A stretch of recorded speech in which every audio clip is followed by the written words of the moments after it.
ಆಕಾಶವಾಣಿ ಮಡಿಕೇರಿ.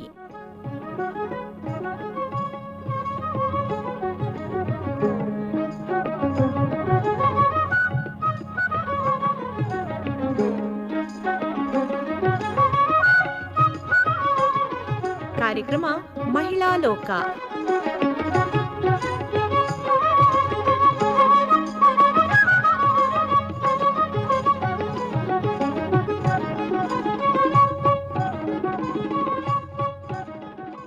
ಶ್ರೋತೃಗಳೇ ನಮಸ್ಕಾರ.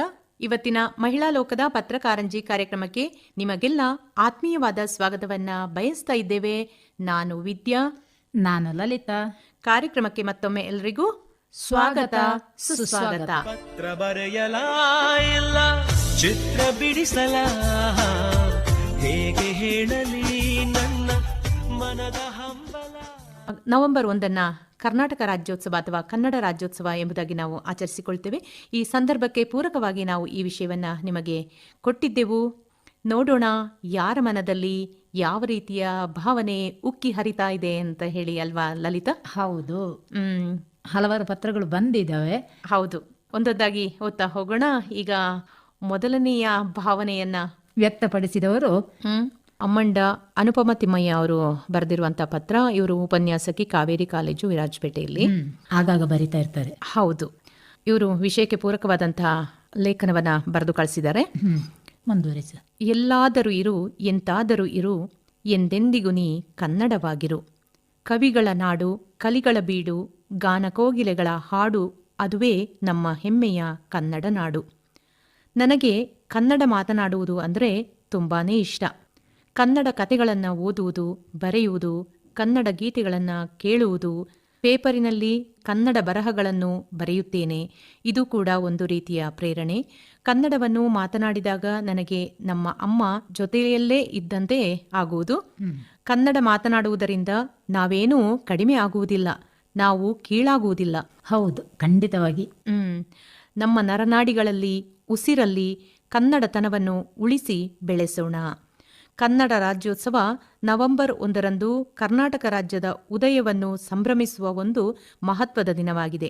ಇದು ಕೇವಲ ಒಂದು ದಿನಕ್ಕೆ ಆಚರಿಸುವ ಹಬ್ಬವಲ್ಲ, ನಮ್ಮ ಭಾಷಾ ಸಂಸ್ಕೃತಿ, ಇತಿಹಾಸ, ಪರಂಪರೆಯ ಬಗ್ಗೆ ಹೆಮ್ಮೆ ಪಡುವ ಹಾಗೂ ಗೌರವಿಸುವ ಒಂದು ಸಂದರ್ಭವಾಗಿದೆ. ಕರ್ನಾಟಕ ಏಕೀಕರಣಕ್ಕೆ ಹಲವಾರು ಮಹನೀಯರ ಪರಿಶ್ರಮ, ಹೋರಾಟ, ತ್ಯಾಗ, ನಿಸ್ವಾರ್ಥ ಸೇವೆಯನ್ನು ನಾವುಗಳು ಇಂದಿಗೂ ಮರೆಯುವಂತಿಲ್ಲ. ಕನ್ನಡವು ಕೇವಲ ಒಂದು ಭಾಷೆಯಲ್ಲ, ಅದು ನಮ್ಮ ಉಸಿರು, ಭಾವನೆ, ನಮ್ಮ ಜೀವಾಳ, ಸಂಸ್ಕೃತಿಯ ಪ್ರತೀಕವಾಗಿದೆ. ಕವಿಗಳು, ಲೇಖಕರು ಮತ್ತು ಕಲಾವಿದರ ಮೂಲಕ ನಮ್ಮ ಭಾಷೆಯನ್ನು ಜೀವಂತವಾಗಿ ಇಟ್ಟಿದೆ. ವಚನಕಾರರು, ಶರಣರು, ಲೇಖಕರು, ಬರಹಗಾರರು, ಕೀರ್ತನಕಾರರು ಕನ್ನಡ ನಾಡು, ನುಡಿ, ಸಾಹಿತ್ಯ, ಸಂಸ್ಕೃತಿ, ಆಚಾರ ವಿಚಾರ, ಪದ್ಧತಿ, ಪ್ರಕೃತಿ ಸೌಂದರ್ಯ, ಜಲರಾಶಿ, ಖಗ ಮೃಗ, ಗಿರಿದುರ್ಗಗಳು, ಸ್ಮಾರಕಗಳು, ಗುಡಿಗೋಪುರಗಳು ಇಂದಿಗೂ ಹಚ್ಚ ಹಸಿರು.